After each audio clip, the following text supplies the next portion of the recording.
So what does complacency in clinical practice mean for you? It basically means that things get missed.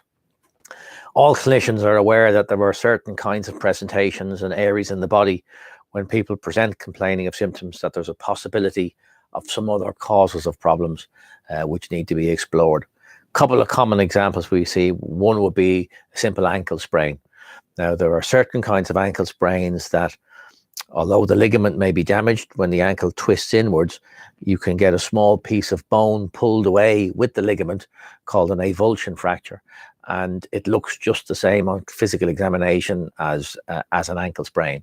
So there are a series of tests that can be done which try to differentiate whether there's a suspicion that the bone may be involved as well. And if that is the case, then it's very important to get an X-ray to clarify that, because there's a different management strategy if there's bone involved as opposed to if there's just a ligament injury. So that's an important one, and sometimes frequently missed. So it's almost become routine now in ankle sprains to request an X-ray just to ensure that there isn't a possibility. But there is a series of tests known as the Ottawa Ankle Rules Test, which is a series of clinical examinations to try to differentiate whether there is a possibility of bone involvement or not. So that's one common one that clinicians need to be aware of.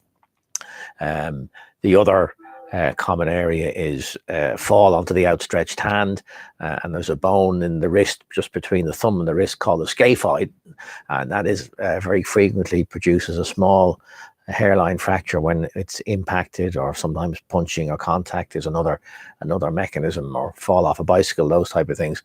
And tenderness in a particular area around the scaphoid, it doesn't present as being particularly severe, so people aren't suspicious that it's a fracture, and there's no deformity to see, so it doesn't really alert you from that point of view. But we know that this is a type of injury that very frequently sneaks in under the net.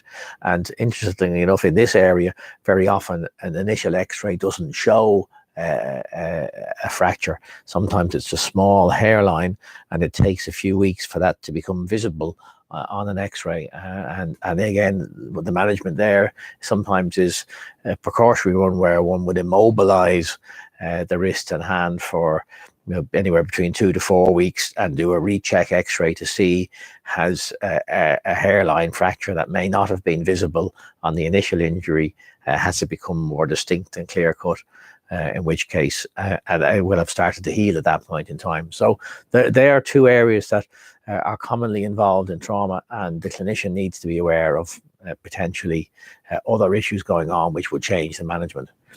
I suppose it's like many things in life. If you become familiar with a presentation or a scenario, then and you know that certain things that you've used in the past worked with different patients, then the obvious thing to do is to say, well, okay, let's utilize the same treatment strategies. So what you need to do is be very critically analytical of what the response is to treatment. So if you expect an improvement in function to occur over 2 or 3 weeks in some conditions, or if it's a long-term condition like a cruciate repair or a hip replacement where you're not going to see changes day to day, it's going to be on a longer time scale, then you need to have those milestones clearly established in your own head. You need to relay those to the patient so that they have an expectation of what rate of change to expect.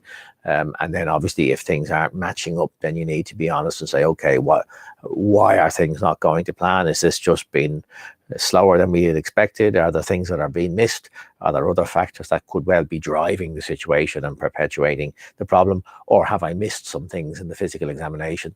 And sometimes what is an initial priority for the first few weeks moves down the priority scale as things improve, but other issues may surface, and unless you're alert and checking for these things, then they can get missed, and it can be a reason for a bottleneck. Of course, many times people aren't happy with the rate that things are improving, and the question the clinician has to ask is, well, is that because they're not treating them in the most effective way, or is the nature of this condition just a slow condition and it doesn't respond in as fast a way as everybody would like? Frozen shoulder is a classic example of that. And, we would frequently see patients not with the full-blown frozen shoulder where the motion is really restricted, but painful discomfort at the limits of range, and that is associated with a capsular irritation. And very often that is a laborious process, and one has to make a clinical call then is if physiotherapy is just being too slow to achieve a progress, is it worth considering either a steroid injection and or manipulation under anesthetic, or some of the more modern procedures called a capsular distension. So they are decisions that have to be made, and sometimes that's based on economic grounds, or sometimes it's just purely on the frustration for the duration of symptoms. So they're the realities. Of course, there are other types of conditions, non-mechanical conditions. So when people present to us with a sore hip or a sore knee or a sore shoulder, sometimes there's a clear-cut history in that they fell, or they started the lawnmower, or were doing extra gardening, or carrying the grandchildren, and there's a specific history of a new or unaccustomed use that aggravated symptoms, and therefore one can pretty confidently conclude that there is a physical cause of tissue irritation. And then the challenge is just to identify how severe it is, and what the time scale of recovery is, and what the most appropriate treatments are. Sometimes there's an insidious onset of symptoms where there's no clearly defined incident, and it's a gradual scenario. And sometimes that can still be mechanical, and many times it is, but it also needs to raise a suspicion in the clinician that could there be other factors feeding into this. There are other kinds of conditions, of course, what are called inflammatory conditions. There's a whole cluster of these in musculoskeletal practice. Inflammatory conditions are things like rheumatoid arthritis, ankylosing spondylitis, seronegative arthropathy. They're inflammatory conditions, and they're in the same kind of category as inflammatory bowel disease and irritable bowel, those type of conditions, which are autoimmune conditions. And although they present with physical symptoms, the underlying drive is something different. So one needs to recognize that. And of course, the elephant in the room here is that there are people who present with malignant disease, tumors that present as an ache and pain in an area, and it presents mechanically, but it doesn't behave in that way. And that is always a thought at the back of one's head, that is there any possibility that this could be something more sinister? Now, the reality is that it's not possible to send every patient for investigations to rule out malignancy.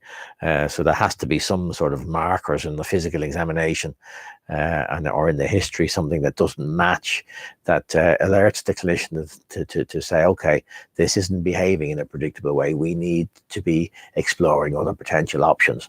And sometimes that's just a request for a particular test. You don't necessarily have to get into a laborious conversation that you think somebody might have a tumor or cancer or something along those lines, particularly if it's only a suspicion, or if you're just wanting to rule out something. Or the same if someone presents with weakness in the leg, which they may think is sciatica, and it could be a neurological condition. And the appropriate thing to do there is to seek a neurology opinion. And it's, there are a number of different possibilities diagnostically wise, but the tests need to be done to do that, rather than just speculating on what it may or may not be.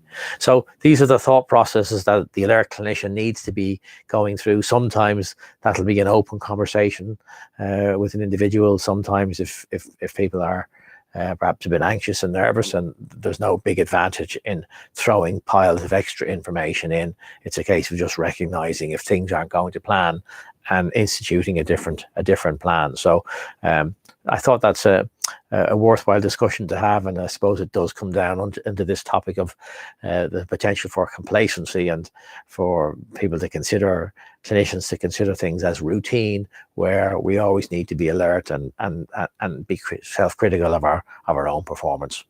So another controversial topic for today. Hope you enjoy the information. I'll see you again on another video. Bye for now.